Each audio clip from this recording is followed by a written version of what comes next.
Instead of focusing on winning arguments, we're teaching the basic fundamentals of sales and marketing and how we can use them to win in the world of politics, teaching you how to meet people where they're at on the issues they care about. Welcome to The Brian Nichols Show. Well, hey there, folks. Brian Nichols here on another fun-filled episode of The Brian Nichols Show. I am, yes, as always, your humble host, joining you from our lovely Cardio Miracle Studios here in Eastern Indiana. The Brian Nichols Show is powered, yes, by the best heart health supplement in the world. If you want to learn how to lower your resting heart rate, lower that blood pressure while improving your pump at the gym and more, stick around. We're going to talk about that more later in today's episode. But first, we're talking all things foreign policy, and specifically, should we be trusting countries who either present themselves as friends, and should we be trying to build relationships with countries that they present themselves rather as foes? That's the question for today's podcast. And joining me to discuss all that and more is Matt Cookson. Matt, welcome to the Brian Nichols Show. How you doing? I'm doing great. Thanks for having me on. Absolutely. And peek behind the curtain to the audience, this is like round 3, because the first time I lost my voice, second time we got hit, well, we didn't get hit, but we almost got hit by a tornado and I had no power. So Matt, you've been a great sport behind the scenes of rescheduling, and I know we were going to talk all things China back in the day because the tariffs and stuff, that was, what was hot on the headlines. But fast forward, we're recording here end of May, and I mean, yeah, things are still a little crazy, and, China, there's still a big, bully on the eastern side of the world, and then we're hearing all this conversation about the country of Qatar sending us a big old, Boeing, 797, I don't know how big those planes get, they're big though, $400 million, right? So, we see all this that's happening right now in the world, and folks are just kind of like, I don't know who to believe, what to believe, so hopefully you can shed some light on that for us today. But do us a favor, before we dig into that, introduce yourself here to the Brian Nichols Show audience. Who are you, Matt, and why do you focus on foreign policy? Yeah, so up until recently, I was a contributor with Young Voices. I was a Middle East history and policy fellow with them, and my interest in foreign policy goes into my interest in foreign cultures. I lived in China for over a year, and I've done some traveling elsewhere. I've been in the Middle East briefly. I've been to Europe. I've traveled all over Southeast Asia. So to me, my interest in foreign policy comes both from my love of other cultures, but also from my love of my own country and wanting to see it thrive in its relationships with those countries. We'd love to hear that you want to see us thrive, because a lot of other folks in the United States don't seem to want to see us thrive, but that's a different conversation for a different day. But do us a favor, talk more about your going overseas, right? And I think this is a really good area to start, because there is this preconceived notion, and I don't know what it is, Matt, you can maybe help fill us in here. A lot of Americans, they have this like head in the sand, like very... empathetic's not the right word, but just this mentality that, well, this is how we are. That means that that's how the rest of the world is, right? And that's just not the case, especially when we look at not just, how we engage in business or anything in that world, but also culturally speaking, there are very real fundamental differences. So just kind of, give us your anecdotal experience of touring around the world and obviously living in China for a year. Like, what are some of the big differentiators you see from an American culture versus the rest of the world by and large? Yeah, I think you really hit it on the head that we tend to have this bias over ourselves in terms of viewing other countries and sort of buying this myth that we all kind of want the same thing. In my experience, that's definitely not true. As Westerners, anytime an election comes up, we can tend to get distracted with the old political line, it's the economy, stupid. That's the most important thing when it comes to elections. But especially in countries where they don't have elections, places like China, like Russia, like Iran, which has elections, but they're not really real. Elections. Yeah. The mullahs pick their candidate, and people get to decide whether or not they want that candidate or the other. So we tend to forget that a lot of these countries, economics, they matter, but it's not their number one driver. People find it hard to believe that when the Iranians say that they believe themselves to be God's warriors, that they actually believe that. People find it hard to believe. Or when Putin invades a country that upends the world economy and specifically upends the economy of his country, people don't consider that there might be more at play than just simply economic issues. I've noticed I've had to get better at this myself, right? Like I teach sales, to business leaders, to sales teams, and I always talk about the importance of empathy, not from a weaponized empathy standpoint that a lot of our friends in the left will leverage, but more so of the actual putting yourself in the other person's shoes. But I think the part that I was missing was, it's one thing to put yourself in that person's shoes, but it doesn't excuse away, pardon my language, earmuffs for the kids. It doesn't excuse away the shitty behavior of those people, right? In this case, the very real fundamental cultural differences of these countries. Like, I think it's objectively okay to say that you should be able to treat women on par with men, that women shouldn't be walking around with burqas over their head and fearing for their life because they might go to school to learn something, right? Or if you were in China and you had more than one child during the one-child policy, that maybe you shouldn't have armed government officials break into your home to take your child away to do the unthinkable, right? Like, it's okay to say that, yes, I can empathize of why someone made a decision, but that doesn't excuse that decision. And as a matter of fact, it actually puts us in a position to vehemently in many cases, stand up vocally against it. Mm. Yeah, I think you're absolutely right. We do need to have a degree of cultural understanding when interacting with cultures that are so different from our own, especially places like the Middle East or East Asia. But that doesn't necessarily mean we should go along with this idea that all cultures are equal or all cultural beliefs are equally moral. I think to a story I heard from back when the British first took over India, there were reports in some regions, I don't want to paint the whole country with a broad brush, so I think this was just one specific region, where cannibalism was still practiced. And the British said, "Why are you doing this? This is grotesque." And the people responded, "Well, this is our culture, so you're just going to have to respect our own beliefs." And the British said, "Well, fine. That can be your belief, but our belief is that it is grotesque and morally wrong to be eating people, so we're going to punish you if you continue to do this." I think we have fear of calling out wrong behavior because we have gotten so far off the plot in terms of what do we think is right and by what basis. We've moved into kind of an overall perspective as a culture that morality is subjective, and that's become a very dangerous place for our culture to be. It's funny you say that, because I'll tell you exactly why I'm laughing, because I just posted this on Facebook earlier. It said, "Live and let live isn't a libertarian philosophy." I'm a small L libertarian, by the way, just putting that out there. Liberty does not mean moral relativism. It means choosing what's right without government force. Real freedom only works when it's built on a foundation of strong values, the kind rooted in Western tradition and Christianity. Without moral bedrock, liberty turns to chaos. A free society depends on families, churches, and communities, not the state, to pass down virtue. Live and let live might keep the government out of your life, but it won't save a culture that forgets right from wrong. Liberty only lasts when it's tied to responsibility. To which, Matt, of course, one of my big brain libertarian followers said, "So, free as long as we speak, worship, and act like you?" Good freaking goodness, Matt. This is where I get so frustrated sometimes with the true lulbertarians, where they just can't get out of this idea that, yes, believe it or not, there are some cultures that are not as on par with other cultures. Morality should not be subjective. There are things we should be able to objectively look at and say, this is good and this is bad. Murdering someone in cold blood, yeah, that's a big, big bad thing, right? Or cannibalism, yeah, not exactly something that we would want to give a 2 thumbs up to. And I get so frustrated because I think you hit the nail on the head, man. Like, we have as a society been so conditioned to just, embrace everybody. Everybody has a perspective that's equal, right? Like, it's just from their own lived experiences.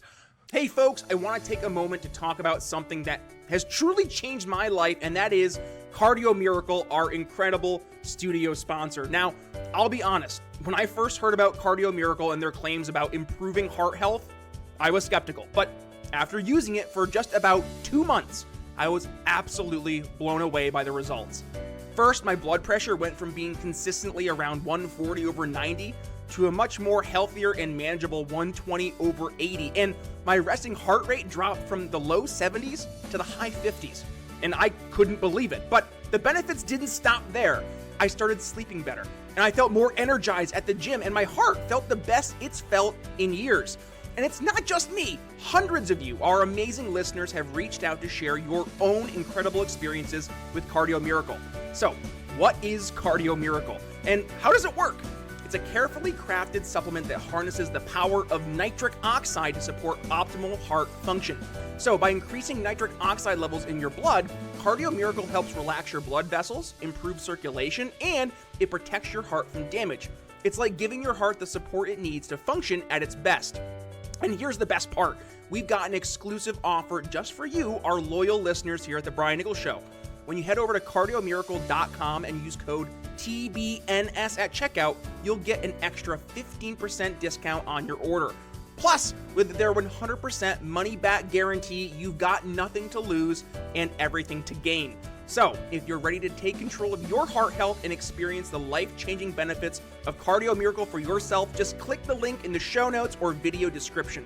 Trust me, your heart will thank you. And don't wait another day to prioritize your health. Join the tens of thousands of folks who have already discovered the Cardio Miracle difference. Head to cardiomiracle.com now and use code TBNS for 15% off your order. Your journey to a happier and healthier heart starts today. And now, let's get back to the show. Okay, if somebody grew up in a country, to your point, where eating people was the norm, right? Do we just say, oh, well, that's all they know, right? And then allow them to continue eating people? No, because it's morally wrong. And I don't think we should be afraid to say that. And I guess the question I want to ask you is, where did this fear come from? Why are so many people afraid to speak very obvious truths? Well, I think as you get into what you talked about with the walk away from church and traditional Western values, we've kind of seen a moral vacuum creep in the public space where people aren't sure by what basis they can be criticizing other cultures because they have no moral roots, and so that's led them to this belief that morality is subjective, all cultures are equal, blah, blah, blah, that type of thing. And they don't really know how to respond when they come into the natural conflict that arises when, certain cultures conflict. There are places in the Middle East, for example, where freedom of speech, freedom of religion, gay rights, things like that, democracy, are not respected or valued, or are in fact viewed as immoral things that need to be combated. So naturally, when you bring in cultures that are so different and bring them into contact with, a home culture that has very different views, it's going to create problems naturally.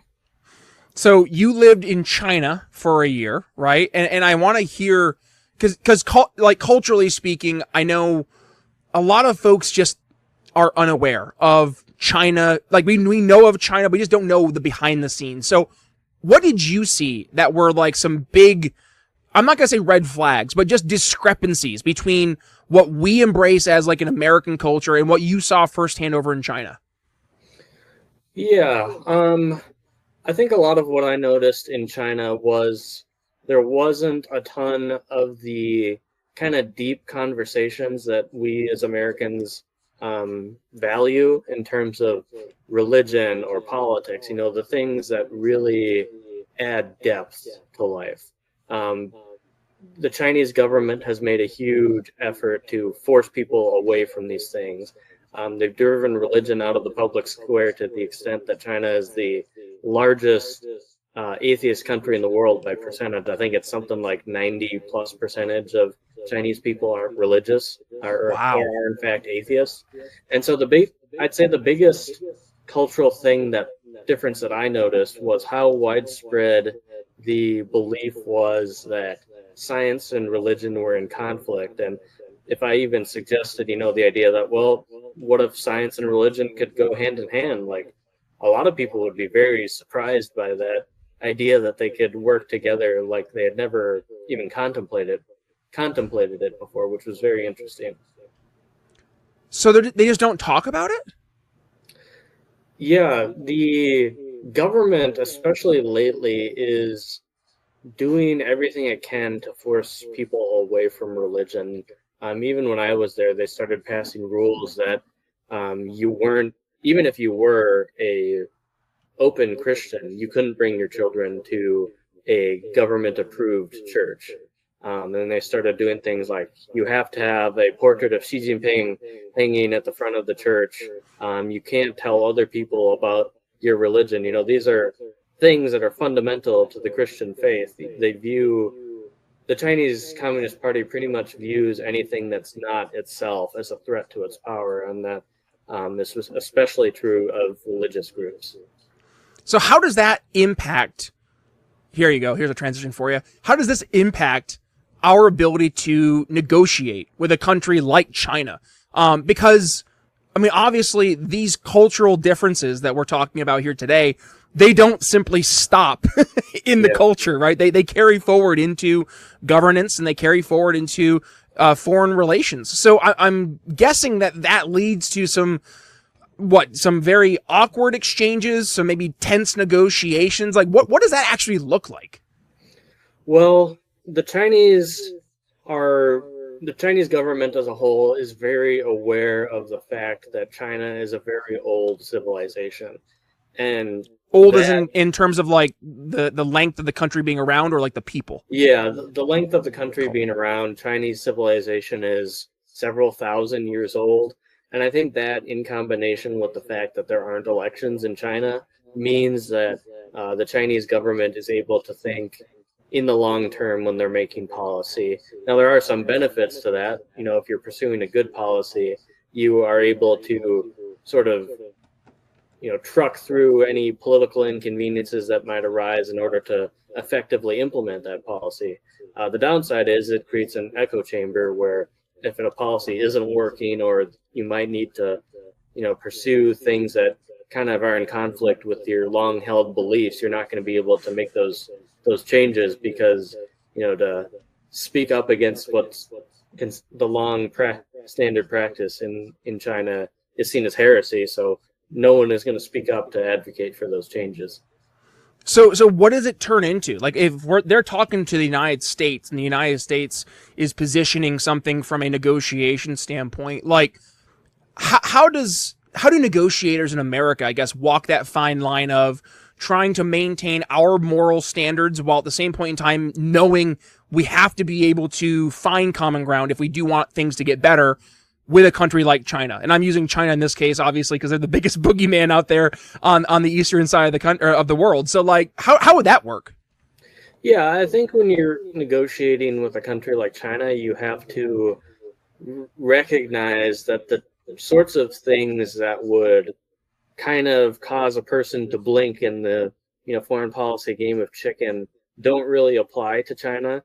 When it comes to things like trade negotiations, the things that would start to pressure a Western leader to change course would be things like inflation, or the unemployment rate, or the stock market starts dropping.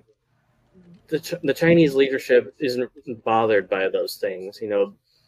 They, as I said, think in the long term. So they think, well, we can just wait this out. The American leadership is going to have to back down before we do because of the elections. And, if the unemployment rate spikes in China, there's not going to be any reckoning in terms of their rear ends getting voted out of office at the next election day, because there isn't a next election day.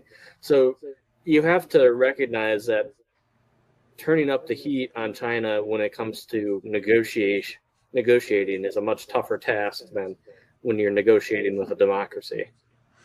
Here's a little bit of a transition as well. Let's go to the Middle East, because I've heard, we've been hearing a lot about China. Recently, another country that's really just popped out of nowhere in terms of getting a lot of media attention, Qatar. Now, I and candidly, I haven't spent time, energy, and effort looking into Qatar. I know it's a relatively small country. I think the actual population of Qatarians, if that's what they're called, is like 300,000, and then the rest of the country, which I think is around another 1.5 million or so people, is a combination of folks there working or doing something therein, or purportedly slave labor, which I'm not sure myself if that's the case or not, but this is what I've heard, I've read at least. So talk to us about Qatar, because again, going to the cultural standpoint, right? I mean, very, very different than we are.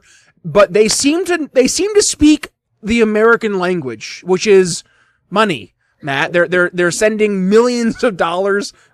Is it to the billions? I don't know. Over to America. And with that, it's a $400 million replacement for Air Force One, which it will not even probably see service during a Trump administration, because I'm just gonna guarantee that the Secret Service would never let Trump fly on Air Force One unless they actually went through, ripped that thing apart, and made sure that there was no secret naughty things that are on there. But talk to us about Qatar, because I'm not educated enough on it, but also, what does that look like, I guess, also from that cultural standpoint? I mean, I'm not, obviously you didn't live in Qatar for a year like in China, but yeah. I'm just wondering if you have some insights that you could share with us today. Yeah, Qatar is such an interesting country, partly because of its size. As you mentioned, there are only a few 100,000 citizens of Qatar, and yet it's a nation that has such disproportionate influence relative to its size. I think I heard that based on kind of advocacy or other types of spending to improve their public image in the United States, they spend 2/3 as much money as China, which is a country, I don't know the math comparing 300,000 to 1.4 billion, but that's quite a bit of punching for a country so small. That math don't math there, Matt. Yeah, exactly. And what's also interesting about Qatar is that a lot of countries, are either in one camp or in the other. You see a country like Great Britain, they're in NATO, they have trade agreements and security agreements. They're very obviously an ally of the United States, even if Keir Starmer and Trump don't agree a lot of the time. Or you take a place like Iran or China or North Korea, which are very clearly, at best, competitors, if not open adversaries of the United States. But Qatar is interesting because they try to play both sides of the fence.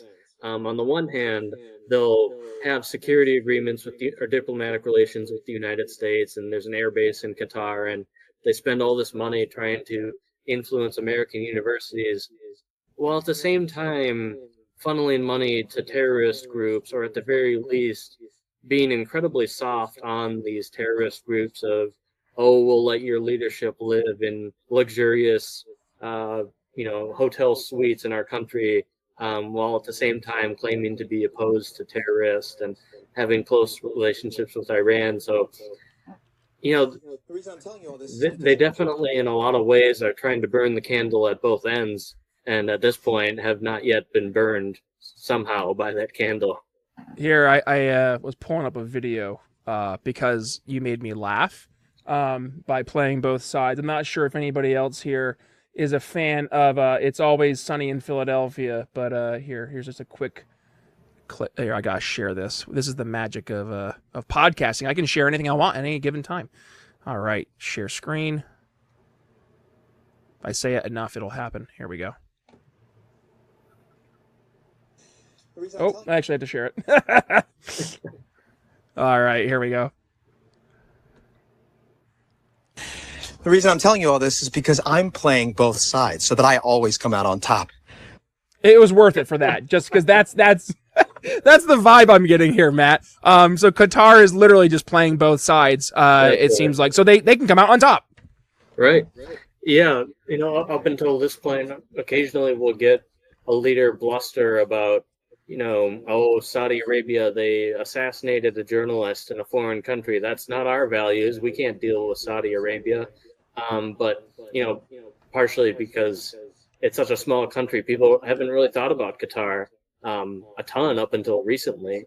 And now, we're starting to take a look under the hood and see that, this country that most people had never heard of and certainly couldn't find on a map is having an unbelievable influence. In a lot of ways, I think a lot of people's first wake up to Qatar was the World Cup back a few years ago, when it came down to the United States and this tiny nation no one had ever heard of called Qatar, and the world was shocked to see a country so small win this the most prestigious sports tournament in the world.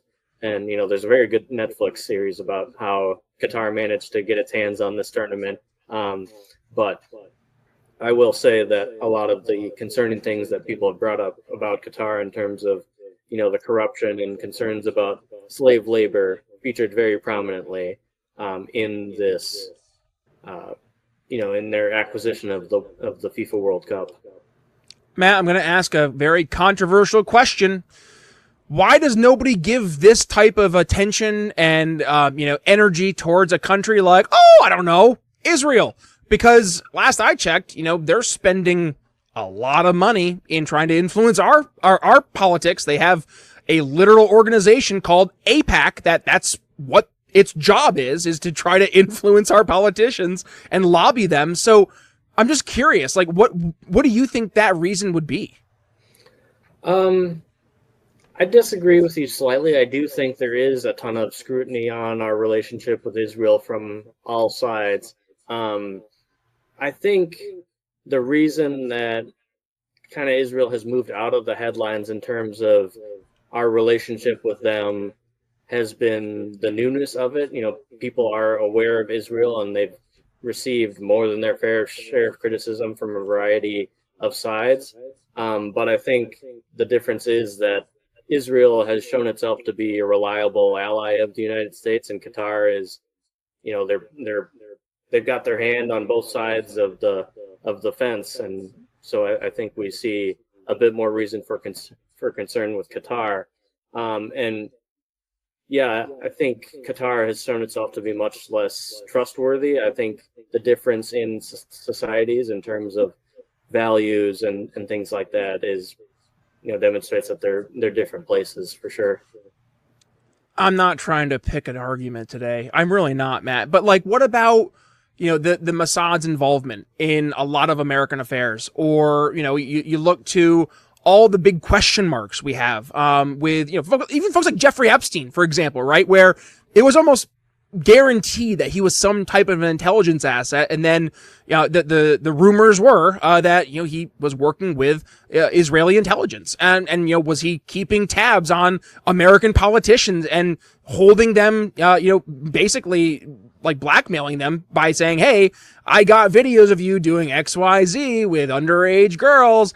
You're mine now, right? Which in that world would mean you're ours now. If it was in fact shown, allegedly, it is all alleged, right? That Jeffrey Epstein was working for Israel. Like, just using that as the example, I think there's a lot of folks nowadays, at least, who are starting to ask those questions, because it does seem that a lot of our American foreign policy, it does lean very heavily in Israel's favor. And I mean, just look at how the American culture really has had this battle right now, where you have one side of the aisle who they've gone completely far to the left, and not just saying, hey, Israel, stop bombing Palestine. Let's let things get back to, some sort of normalcy. No, like, there's actually full-throatedly endorsing Hamas, right? So you have that side of the aisle. But then the other side of the aisle is saying, if you oppose like an Israeli company, that you're going to get in trouble because that's going to be deemed anti-Semitism. Or if you just protest on a college campus, not literally yelling at people in their faces and creating a hostile environment, but like just protesting Israel, or coming to America and standing against Israel, having your visa revoked, right? Like, I see a lot of folks who now are starting to say, is that how we would act otherwise? Do you hear the kind of, I guess the argument I'm not even trying to make the argument, I'm just trying to better understand. Yeah. First, in regards to the things about, loaded that up for the end of the show, huh? yeah. We're getting into the the conspiracy segment of the show. I hesitate to get into conspiracy theories because I like very concrete evidence, and I'm not saying it's impossible for people to have ties to this or that spy agency. However, I haven't seen evidence to that effect, and so in my view, I haven't seen evidence that Epstein was a Mossad agent. So I'm not gonna say one way or the other. Well, he can't testify because he killed himself. True. Yeah, but I think the logic holds for any sort of conspiracy relating to a spy agency, whether it's Mossad or the CIA. Even recently, people like Kash Patel and Dan Bongino, who are very much on the MAGA side of the aisle, they come out and said, "Yeah, Epstein killed himself. There wasn't any there." My 2 cents on that. That looked like a hostage video if I ever saw one. Just saying.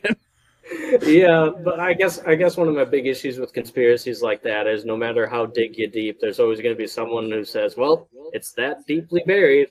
So I think it's very easy to get into conspiracy theories, and if somebody presents solid evidence in my face on one of these conspiracies, one or the others, I'm happy to entertain it.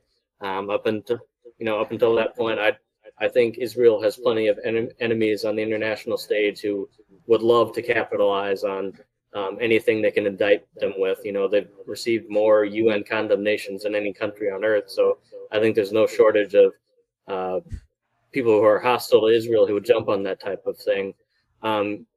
I also hear your point about on one side of the aisle that has gone to the side of dressing and receiving praise from the Ayatollah of Iran and praising fighters of Hamas. And I do think there is a concern on the other end of dismissing all criticism as anti-Semitism. I do think there is a lot of anti-Semitism out there directed at Israel, and people use an excuse of, "Oh, I'm just criticizing Israel," while not criticizing genocide in Sudan or other places on earth. But I do think we have to be careful not to enter into St. Michael and retirement syndrome, where you start to slay all the big dragons, and then you start to find dragons that are smaller and smaller until eventually you're confronting things that aren't actually anti-Semitism.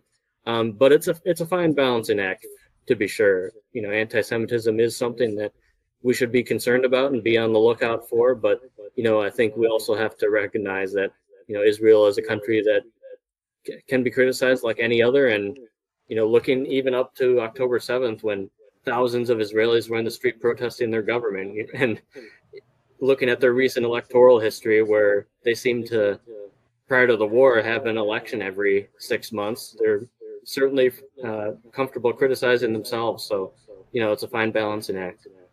Matt, this has been a really fun conversation. And I have a feeling it's going to be part 1. As long as I don't lose my voice again or have, tornadoes whip out our electricity here at the studio. But, no, in all seriousness, I really appreciated you coming on the show and giving this context, because for my final thoughts, I go back to what we were talking about at the very beginning of the show. It is this moral relativism, right? And I think, it is important for us as not just Americans, but just as human beings, to be able to call out good from bad, from right from wrong, right? And that goes both folks that are our enemy, but also folks who are our allies, right? There are things that Israel's doing right now that I'm very much not in favor of. I hear, go get rid of the terrorists, bring the hostages home. I don't hear also, and then in the pursuit of that, bombing places, residential areas where women and children are living, right? But on the flip side, there are moral atrocities that are happening over in China. Where are the Uyghurs?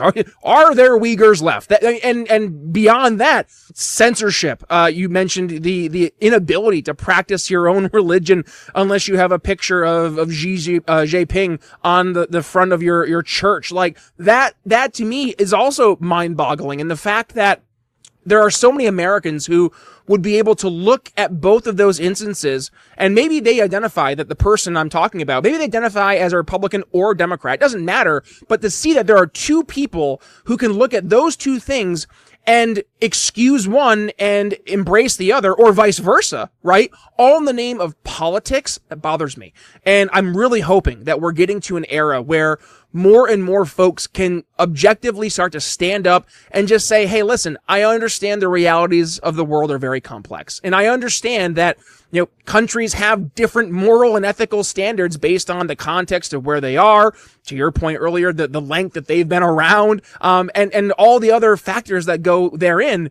However, it should be okay for us to morally argue, no, cannibalism isn't okay, right? And no, we should not excuse away somebody from doing that again because, well, that's all they know. Because weaponized empathy is that what it is. It's a weapon, and it's not being done in good faith. So I say all that to say, folks, don't look for a red team or a blue team to tell you what's good or bad. Don't use your preconceived priors to tell you what should be good or bad. Actually take a step back, objectively look at things, analyze things with an open heart and open mind, but also just genuinely put yourself in their shoes without drinking the Kool-Aid, right? That's going to be the most important part. That's my final thoughts for today, Matt. Bring us home. What do you have for us? And of course, where can folks reach out to you if they want to continue the conversation? Well, first of all, I'd be remiss if I didn't mention one thing that could possibly disrupt us from having another conversation about Qatar, and that is Qatar tries to buy one of us off. Uh-oh. Man. On a more, hit me with the PayPal deets, guys. No, I'm just kidding. On a more serious note, final thoughts are there's a lot of hesitancy I'd say on both sides of the aisle to engage in conversations where healthy disagreement can exist. So I'd encourage people to have an open mind, be willing to engage in conversations, but also not necessarily to take everything at face value. Don't be afraid to ask difficult questions. At the same time, don't necessarily, get sucked into conspiracy theories. Having questions okay, but that's a slippery slope. And finally, the most important thing that's important in my life is go to church. Jesus loves you. There's a God and a Savior that wants to have a relationship with all of us, and I'd encourage all the listeners to bear that question in mind. It's the most important question out there, and it's not one we should take lightly. Amen. There's some common ground. I really like that. No, Matt, this has been a great conversation. I really appreciated you coming on the show today.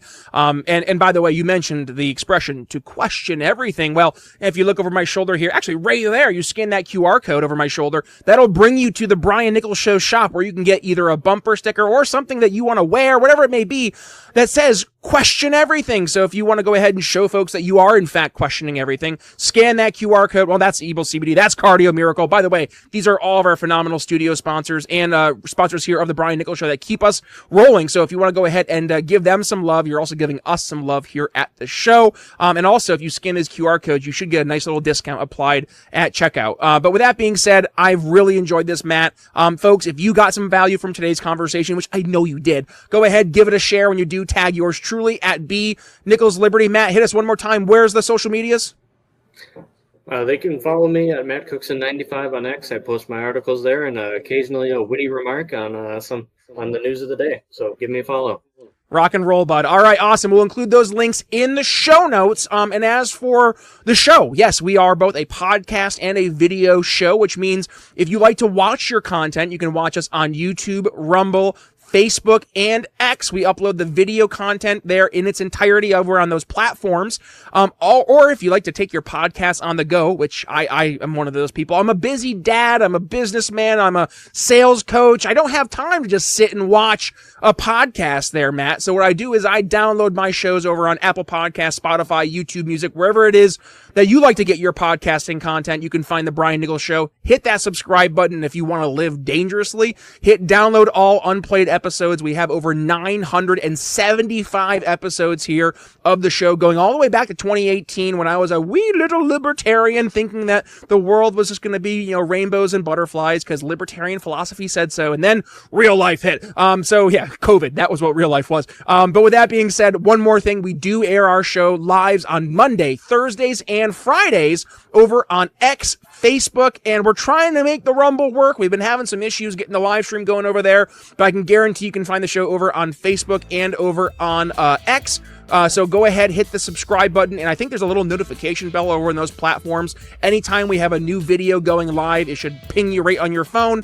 Go ahead, check us out, or wherever you want to watch the show, go ahead and do that, and jump into the comments. We'll be responding and stuff there as well. And one final thing, if you want to email me, Brian at briannicholsshow.com. That goes right to my email inbox. Hit me with your questions. If you want to learn something new about the world of sales, politics, or maybe a combination of the two, hit me up, Brian at briannicholsshow.com. Matt Cookson, any final words for the audience before we say goodbye today?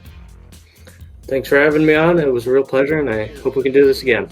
Oh, absolutely. Well, with that being said, we're going to go ahead and say goodbye. So, Brian Nichols signing off here on The Brian Nichols Show for Matt Cookson. We'll see you next time. Thanks for listening to The Brian Nichols Show. Find more episodes at briannicholsshow.com.